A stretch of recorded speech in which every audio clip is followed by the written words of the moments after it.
السلام عليكم، مرحبا بكم في حلقة جديدة على القناة. اليوم غادي نهضروا على واحد الموضوع اللي مهم بزاف. كيفاش المغرب ولا واحد من اللاعبين الكبار في افريقيا وشنو كيدير باش يعزز المكانة الاقتصادية ديالو عالميا. اللي خاصنا نعرفوا ان المغرب كيبني موقع استراتيجي في افريقيا، كيبغي يكون جسر بين الشمال والجنوب، بين اوروبا وافريقيا. من بعد ما دخل المغرب في الاتفاق ديال منطقة التجارة الحرة لإفريقيا، بدا كيركز على تعزيز العلاقات مع الدول الإفريقية. هذا كيعني ما بقاش كيشوف القارة غير كسوق صغيرة، ولكن كيشوفها كمستقبل اقتصادي كبير. استثمارات مغربية في البنوك، في الاتصالات، في الفلاحة، وحتى في المعادن. شركات مغربية بحال اتصالات المغرب، تجاري وفابونك، البنك الشعبي والمكتب الشريف للفوسفات ولاو حاضرين في بلدان بزاف بحال السنغال، الكوت ديفوار ونيجيريا. وهذا كيعني بلي المغرب باغي يكون قلب افريقيا النابض في الاقتصاد. الموقع استراتيجي كذلك، الموقع ديالو بين اوروبا وافريقيا عطاه ميزه قويه.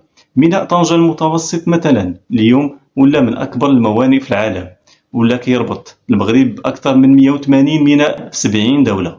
وهذا كيخلي الشركات العالميه تشوف المغرب كمركز لوجستي مهم باش تصدر وتستورد بين القارات. ماشي صدفة أن بزاف ديال الشركات الأوروبية كينقلوا المصانع ديالهم للمغرب، حيث كاين استقرار، كاين كفاءة وبنية تحتية قوية. هاد التحول الصناعي والاقتصادي ديال المغرب دابا ما بقاش كيعتمد بزاف على الفلاحة فقط، ولا عنده صناعات متطورة بحال صناعة السيارات والطائرات.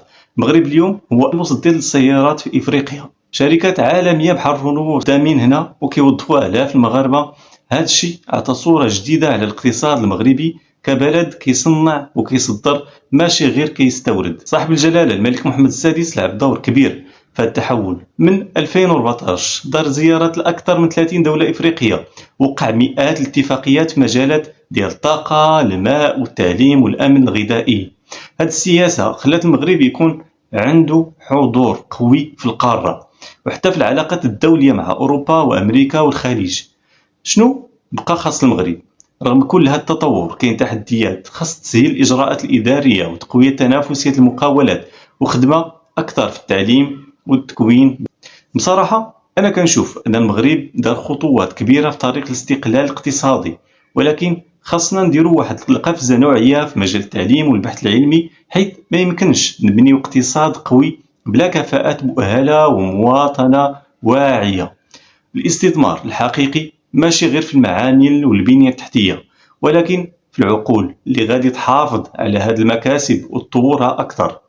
إذا ركزنا على الإنسان بحال ما ركزنا على المشاريع، أنا متأكد أن المغرب غادي يكون من بين أقوى الدول في القارة بلا منازع. كخلاصة، المغرب اليوم ما بقاش بلد تابع، وإنما بلد كيصنع القرارات الاقتصادية وكيبني المكانة بذكاء بين إفريقيا وأوروبا. والسؤال اللي كيطرح هو: واش هذا التحول غادي يقدر يحقق تنمية شاملة لجميع المغاربة، ولا غادي يبقى النجاح محصور في المناطق الكبرى؟ جاوبوني في التعليق وخلونا نناقشوا الموضوع.